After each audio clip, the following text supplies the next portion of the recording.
Well, you know, it was a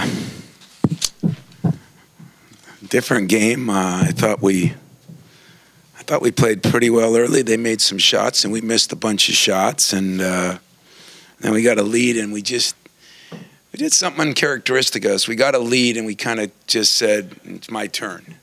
That was the first time I've seen that, and I told my team I was disappointed in that because we weren't moving the ball like I thought we could. You know, some things happened. I thought that technical hurt us. We were 14 up, and I don't agree with it. You know, if anything, it could have been a double, but they hit the 2 free throws and hit a 3, and all of a sudden it's a 9-point game. We just couldn't get over the hump. And but give Todd credit. His team's tough. They play hard. They're very well coached. I like his team. They hit some threes that I'm not sure they've been hitting on film, but they hit them, and that's all that matters. For us, you know, I told Jaren Jackson after if he wants to lead us in rebounding, so I think he missed and got 8 shots on that one possession. If he's looking to do that, I'd like to find a better way to do it. But, you know, he did some things that we wanted him to do. He took the ball to the hole, and he got fouled down there, got some offensive rebounds. I thought Nick, you know, you guys make it hard on me. You and Talk Radio, you reporters, you guys make it hard on me because, you know, everybody thinks I'm mad at Nick. And so I told him, what the hell, Nick, go ahead and shoot a 3. And Shazam, it went in. So that was good. That was for you guys. That 3 we set up for him. And, you know, I thought Cassius Winston played really well. He made some very good plays, did some nice things. But if I had to go for a 5-star guy, I told DJ on the bench with 10 minutes left to go in the game that I thought this was Miles's best game. And that'll sound a little crazy because 17 points was one of his lowest production all last year. But if you look at him taking it to the basket, you look at him rebounding, you look at him 6 assists, you know, 11 rebounds. He got some offensive rebounds. His defense was a lot better. Starting to see the real Miles now, and that is exciting. For some reason, we couldn't get everybody involved. I didn't think we moved the ball well enough that Josh and poor Cueto didn't get involved. And, you know, if Nick would have made some of those free throws, he would have had a big night, and we would have probably had an easier time. But all in all, we played okay, not great, but I know this.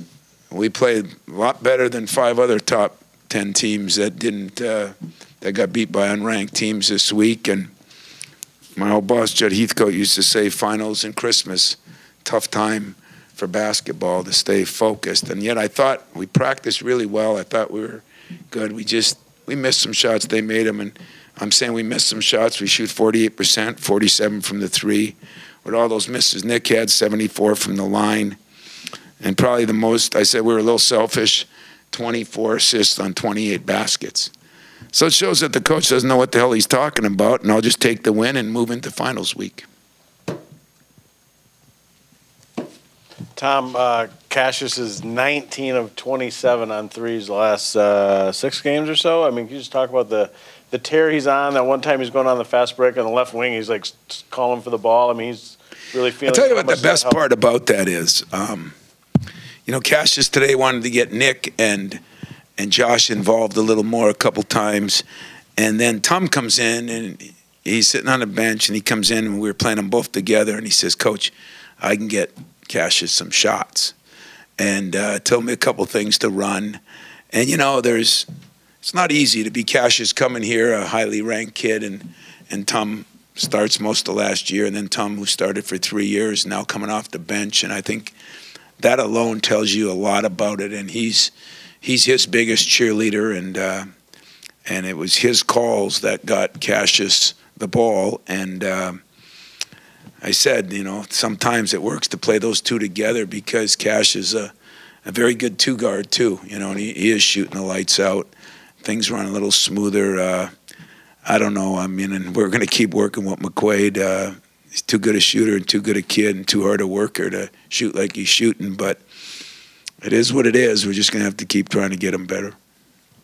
With their three-point shooting, it seemed like you guys had them defended fairly well on a couple of those. Yeah. They made a couple tough ones early. That first one was 25 feet out. You know, it just – if you just kind of sit there, here we go again. But, you know, we said early in the year our rebounding was poor. We worked on that. We got that better. And we said that our turnovers were poor. And we've worked somewhat on that and gotten them somewhat better. You know, the one thing that's been poor all year, teams are shooting too good from the three against us. I think I think I got to take the blame for that.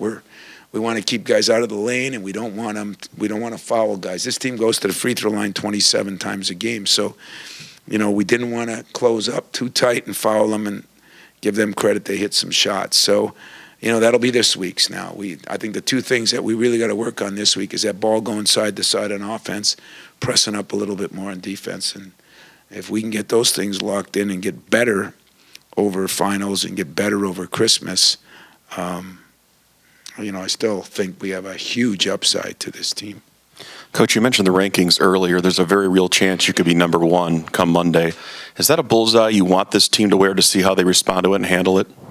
Yeah, I love that bullseye. You know, they could put Villanova up there. They've been playing awfully well too. But if it's us, that's a great bullseye. You know, that's a dream come true. You know, you always want your team to be ranked high. If you can't handle that, and I do want to see if we can handle it. So if we are blessed with that, that'd be great. And if we're not, you know, we'll have. I'm going to have a chip on my shoulder either way. You know, so it doesn't matter to me. But I don't know how they'll feel. But you know, I think this team has to learn how to handle all these things. You know, it is amazing to me, though. You guys, you know, would probably know better than me, but just even last week, you know, I think people think we should just beat everybody by 25 points. I mean, they're either on Dial-A-Clue or drugs, you know, something. There's some good teams out there. There's people that play hard, and when you are ranked high, everybody is coming at you.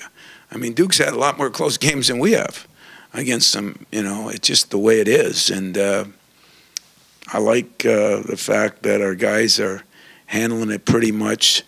I get disappointed in people thinking that we should just cruise through all these games. And when you go on the road in the Big Ten, you know, I watched part of the Duke game today at Boston College.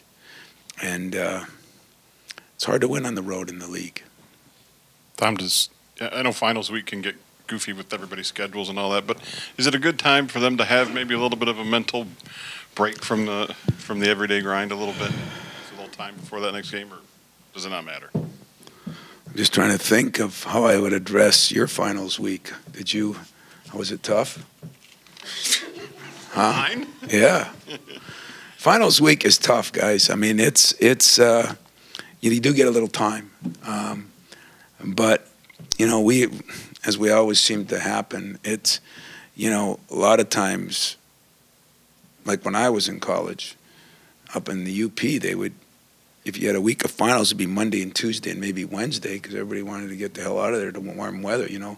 We got half our finals on Thursday and Friday, and that's not good for us because it's going to be a grind all week, and then you need some time. I mean, Oakland, you know, they might have their best team ever. You know, now they got all their guys back. So don't get blown away by their schedule or their stats because they didn't have two of their best players playing. So, you know, Campy's thought the whole time this is one of his best teams. And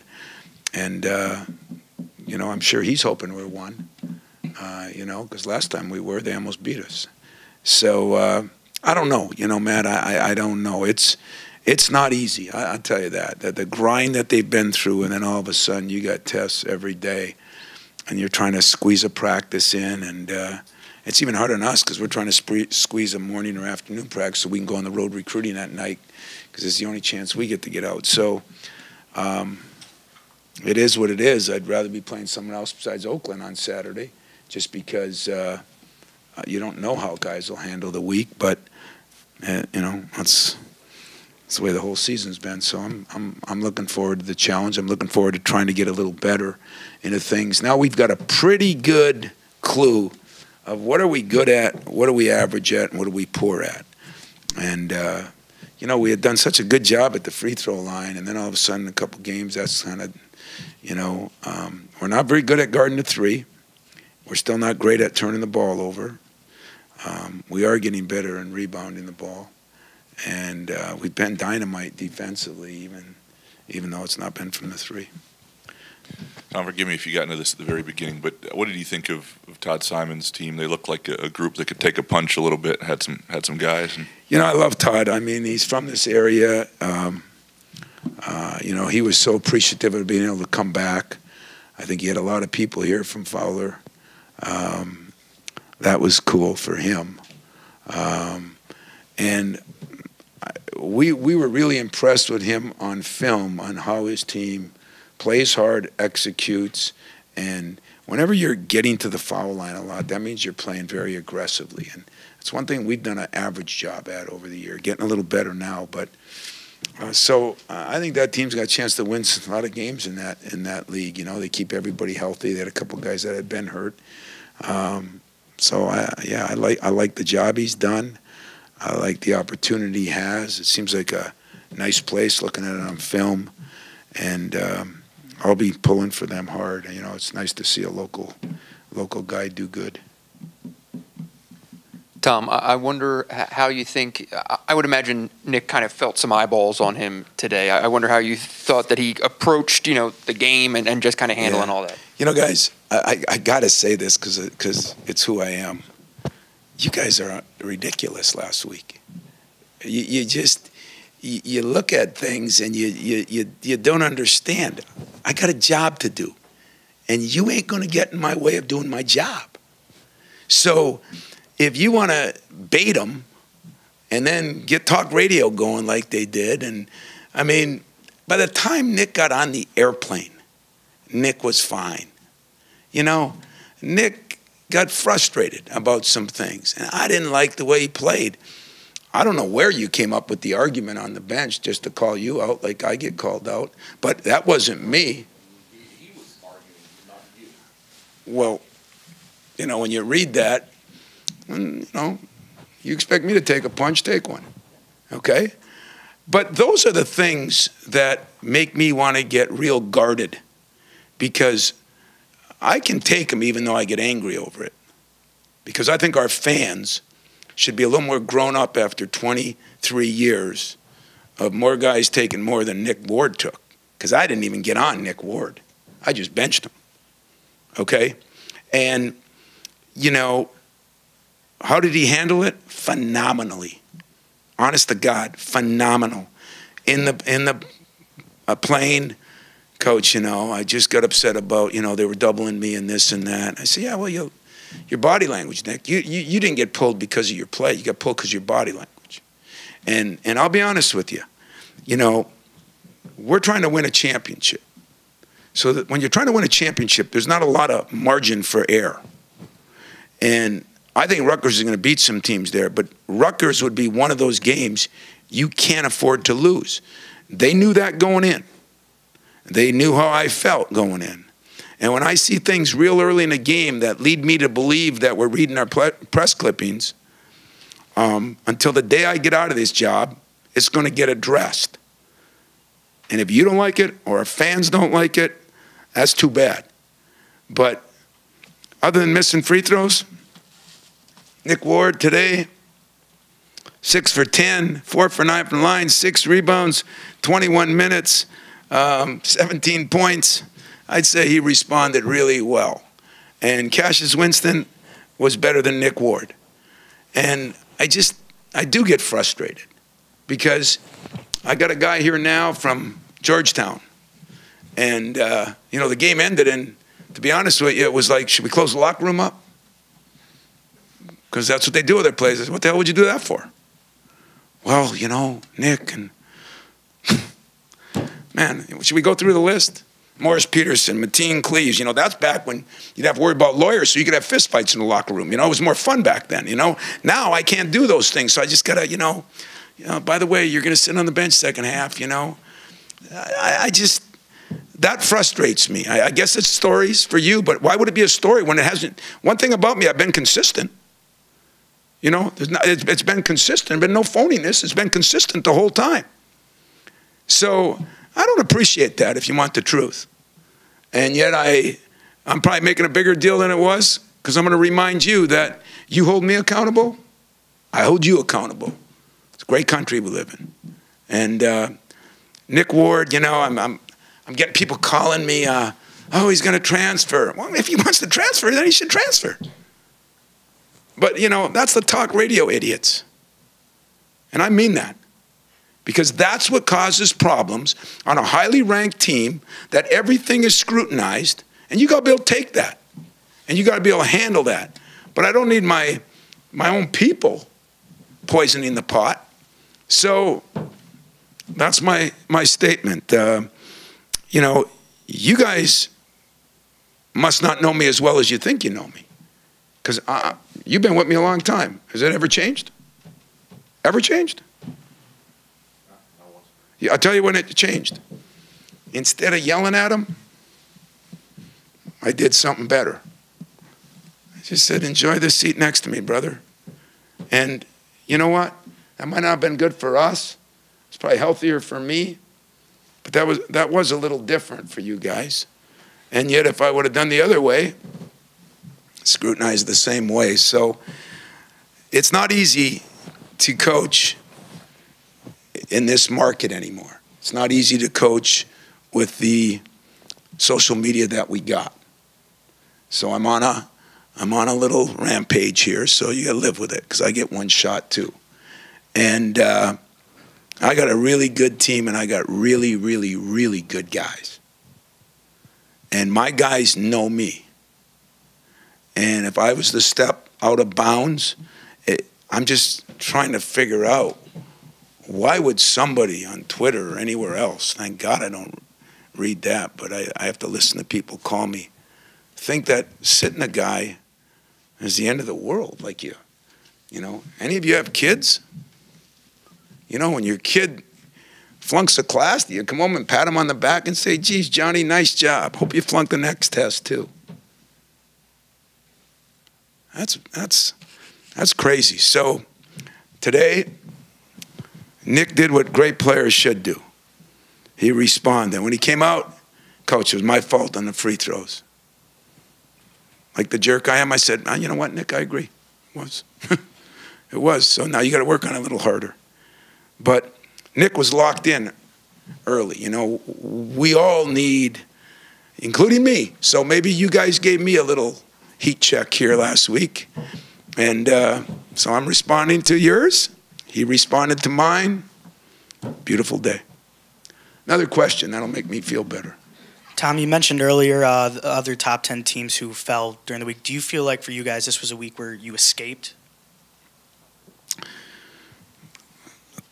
25-point win. I don't know if that's an escape, but I guess if it is, I'll count it as an escape. You know, a 10-point win the other night. I just hope everybody understands that, you know, we're not the Warriors of 3 years ago. We're not going to probably win, you know, 90% of our games. But I think we're still growing. I think we're still looking to improve. I think we're good enough where I'm going to hold the pedal to the metal, because I think we have to constantly improve each day. And with the noise out there, everybody's going to tell these guys how good they are. And I got to make sure that they keep doing the things they got to do to be successful. And that's what I'm going to do all year. But guess what? That's what I've done for 22 other years. And this year, it's, you know, hopefully it'll pay some dividends. Better ask it quick, because Matt's getting nervous that I'll go off again. So you're a dookie, huh? Round table. This week, let's have a round table where we can shut the mics off and have some fun. Hey, I appreciate it. I hope you understand my point. So, you know, you do what you got to do. I got to do what I got to do, and let's have a hell of a time.